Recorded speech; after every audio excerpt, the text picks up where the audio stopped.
அனைவருக்கும் மாலை வணக்கம். சர்வதேச உரிமை கழகம் தலைவர் மரியாதைக்குரிய அண்ணன் திரு NCD அவர்களுக்கும், துணைத் தலைவர் அவர்களுக்கும், ஏனைய மாநில மாவட்ட நிர்வாகியினருக்கும் மாலை வணக்கம்.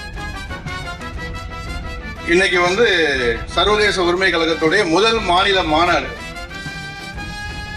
உங்களுக்கெல்லாம் இது எந்த அளவுக்கு உற்சாகமா இருக்குது அப்படிங்கிறத தாண்டி எனக்கு இது ஒரு கனவு மாதிரி தெரியுது. ஏன்னா அவ்வளோ இந்த ஒரு வருஷத்துல அவ்வளோ சாதனைகள் பண்ணியிருக்கோம், அவ்வளோ கஷ்டங்களை கடந்து வந்திருக்கோம். இதெல்லாம் எப்படின்னு கேட்டீங்கன்னா ஒரு சாதாரணமா எடுக்கப்பட்ட ஒரு முடிவு.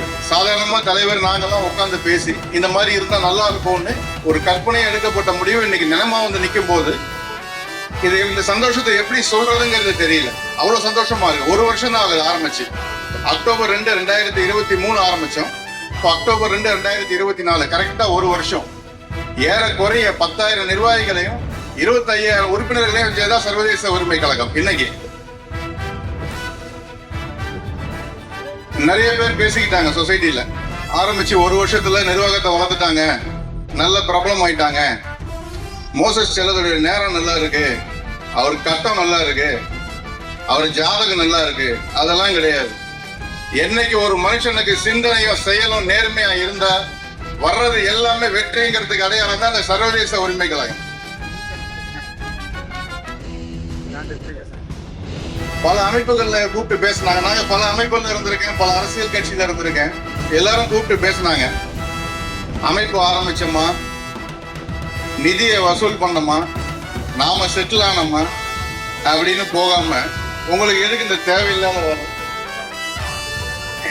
தேவையில்லாத வேலை, மலைவாழ் மக்களுக்குன்னு ஒரு சேவை பண்ண போறீங்க, 100 பேருக்கு இலவச லா சீட்டு வாங்கி கொடுக்குறீங்க, ஃபீஸ் கட்ட முடியாத பசங்களுக்கு ஃபீஸ் கட்டுறீங்க, ஆனா டொனேஷனும் யாருக்கிட்டையும் வாங்க மாட்டீங்க, உங்களுடைய ஃபீஸ்ல இருந்து 10% எடுத்து வச்சு கொடுப்பீங்க.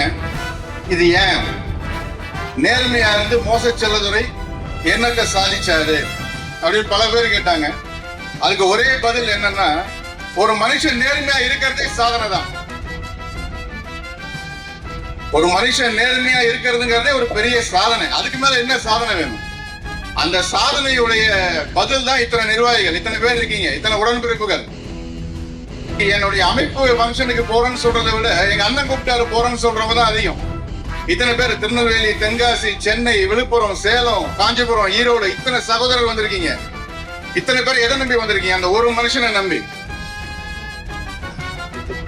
என்னதான் நாங்க சேவை செஞ்சாலும் என்ன பண்ணாலும் நிர்வாகிகளாகிய நீங்க இல்லாம இது சாத்தியமே கிடையாது.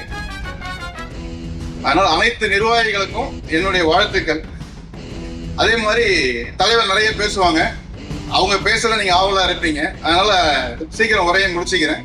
நன்றி.